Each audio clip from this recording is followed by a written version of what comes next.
People call me the street professor because I see life lessons in these hood classics. And Baby Boy, that's not just a movie. That's a warning label wrapped in baby mama drama and bike rides through South Central. Yeah, it's got jokes. It's got chaos.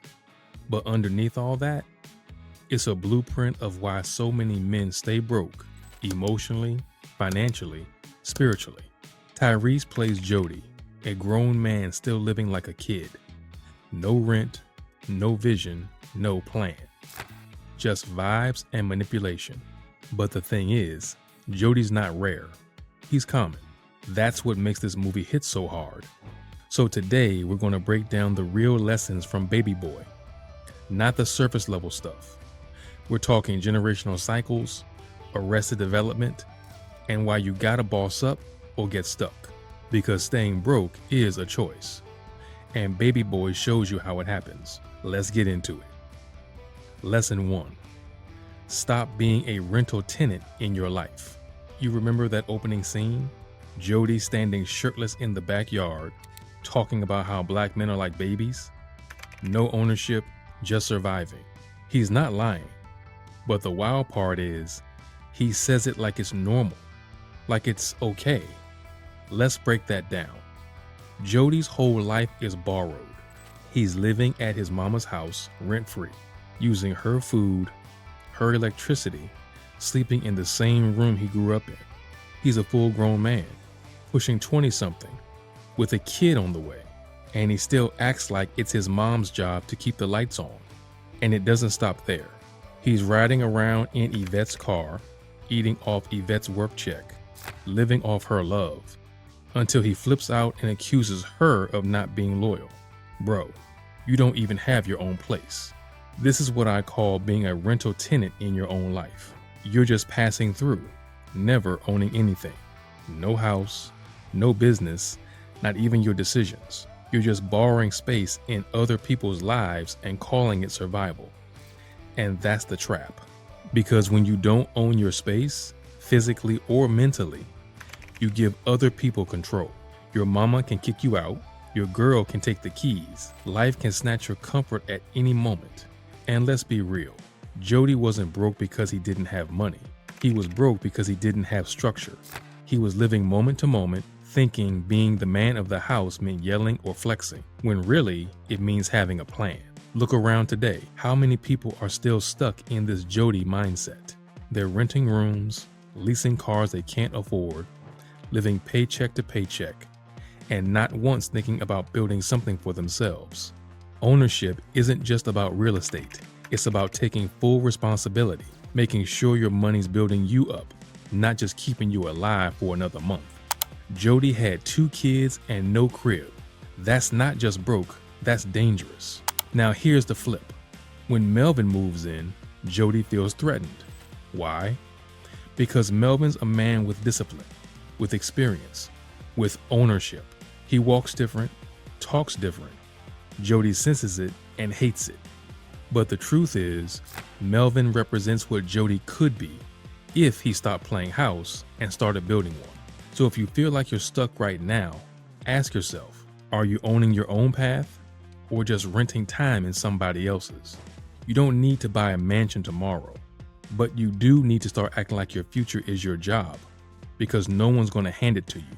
And if you don't get that, you'll be 35, still sleeping in your mama's back room, mad at the world, blaming everyone but yourself. Lesson 2. You can't cheat the game. There's this one scene that tells you everything you need to know about Jody's mindset. He's selling stolen dresses out of the trunk of his girl's car. No receipts, no taxes, no paperwork, just straight hustle. And in his mind, that's making money. That's winning. But what he doesn't realize is he's playing checkers in a chess game. Jody's whole lifestyle is built on shortcuts.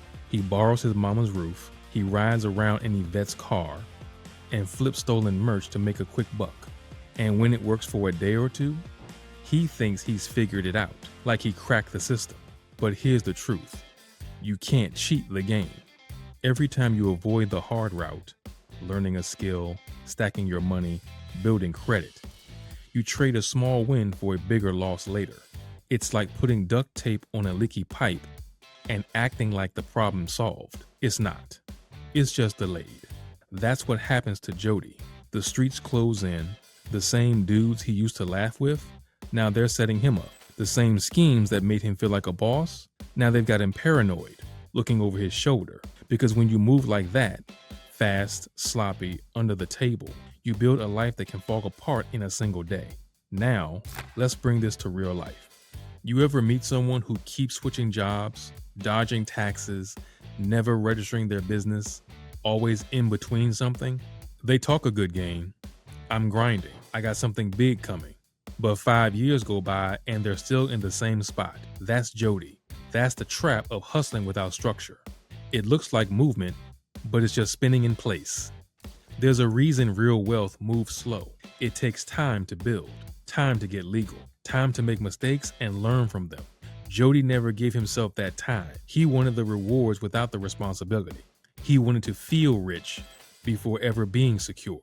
And let's be honest, it's tempting, especially when money's tight. But those fast routes, they age you, they break you, they make you reactive instead of being strategic. The real flex is building something that lasts, paying your taxes, getting the LLC, learning the game. That's how you stop being broke, not just in your wallet, but in your mindset. Jody thought the shortcut was freedom, but every shortcut he took made his life smaller, less stable, more fragile. That's the cost. And if you keep playing like that, you won't win. The game wins every time. Lesson 3. Check the influence in your circle. There's a line in Baby Boy that ain't ever said out loud, but it's written all over the screen. If you hang around 5 lost people, you'll be the 6th. Let's look at Jody's circle. First, you got Sweet Pea. Violent, impulsive, ready to throw hands at a moment's notice. He's Jody's ride or die. But that loyalty comes with baggage. Sweet Pea doesn't think ahead. He doesn't reflect. He reacts. So every time Jody hangs out with him, he's feeding the version of himself that stays stuck in survival mode. Not strategy, just ego, pride, and reckless decisions. Then there's Rodney, the ex-con out of prison, back in the neighborhood, flexing muscle and threatening Yvette. But the deeper message is more subtle. Rodney represents the future Jody's heading toward. The washed up, washed out dude who never grew up, who never got out. And now all he knows is control, manipulation, and intimidation. That's who Jody's becoming, unless he makes a hard pivot. Contrast that with Melvin. Melvin's not perfect. He's got a past. But now, he's disciplined, got a job, works out, pays bills, shows love to Jody's mom. He doesn't posture like a gangster because he's not performing anymore. He's living. And even though Jody can't stand him at first, Melvin is the one who quietly shows what manhood really looks like. Not just strength, but restraint. Not just power, but presence. See, your circle isn't just your company, it's your compass. If everyone around you's stuck, you start thinking stuck is normal. If they clown your ambition, mock your growth, or drag you into messes, they're not just slowing you down. They're reprogramming your mindset, little by little. In real life, this is why so many people stay broke, not just financially, but emotionally and spiritually. You're in group chats with folks who only gossip. You spend your weekends with people who don't dream. You share ideas with people who can't see past tomorrow. It's death by 1,000 small influences. But the flip side is just as true. One mentor, one solid friend, one Melvin in your life, someone who challenges you instead of enabling you, can shift everything. It's not about cutting people off just to feel superior. It's about protecting your direction. You can't grow if you're surrounded by anchors. And sometimes the biggest flex isn't going farther alone, it's changing who you walk with. Because here's the truth. Jody didn't need better advice. He needed better examples. And when your circle levels up, so do you. Lesson 4. Accountability saves you. There's a moment near the end of Baby Boy where everything's on the line. Jody's standing in the dark with a gun, ready to take Rodney out. His pride's been crushed. He feels cornered. And in his mind, this is the only way to be a man. But right before he makes that irreversible decision, Melvin steps in. Not yelling, no long speeches, just presence, just stillness. Melvin grabs the gun, looks Jody dead in the eye, and reminds him who he could be. That moment, that's accountability in action. See, Jody wasn't dumb. He wasn't evil. He was alone in his decisions for too long, surrounded by yes men, unchecked egos, and people who mistook chaos for masculinity. Nobody ever told him, nah, bruh, this ain't it. Not until Melvin stepped in and became the mirror Jody didn't know he needed. In life, most of us don't fail because we're lazy.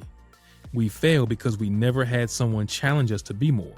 It's easy to coast, easy to rationalize bad habits, easy to say, I'll get it together next year. But when there's someone in your corner, whether that's a mentor, a coach, a big brother, or even a therapist, suddenly you've got a reason to tighten up. Not out of fear, out of respect. Think about it in business. The entrepreneurs who scale fast, they've got advisors holding them to a standard. Think about it in fitness. You lift harder when someone's spotting you. Think about it in life. The times you grew the most weren't when things were easy. They were when someone called you out with love and refused to let you shrink. But here's the key. Accountability only works when you accept it. Melvin didn't baby Jody. He wasn't soft. He earned the right to correct him because he walked the walk. And once Jody let his ego drop, he finally started listening. He started thinking long term. He apologized to Yvette. He started acting like a father to JoJo. That shift didn't come from a lecture. It came from finally having someone say, you're better than this, and I'm not gonna let you fall. So here's the real world truth. You can grind all day, watch all the motivational videos, read all the books. But if nobody's checking you, if nobody's telling you that's not the move, you'll eventually self-destruct. That last scene with Jody walking through the park holding his son's hand, that's what accountability leads to. Not perfection, but progress. The kind that doesn't just change your life, but everyone around you. Baby Boy wasn't just a movie. It was a mirror. Jody stayed broke because he stayed stuck. No plan, no growth, no accountability. But the lessons are all there if you're ready to apply them. So let me ask you, what part of Baby Boy hit you the hardest? Was it the scenes with Melvin, the moment Jody started to change, or something else entirely? Drop your thoughts in the comments. I read them all. And if you want more videos breaking down hidden wisdom in movies, culture, and real life, hit that subscribe button. We've got more coming. Because sometimes the deepest business lessons come wrapped in hood classics. Click the video on the screen for more. I'll see you over there.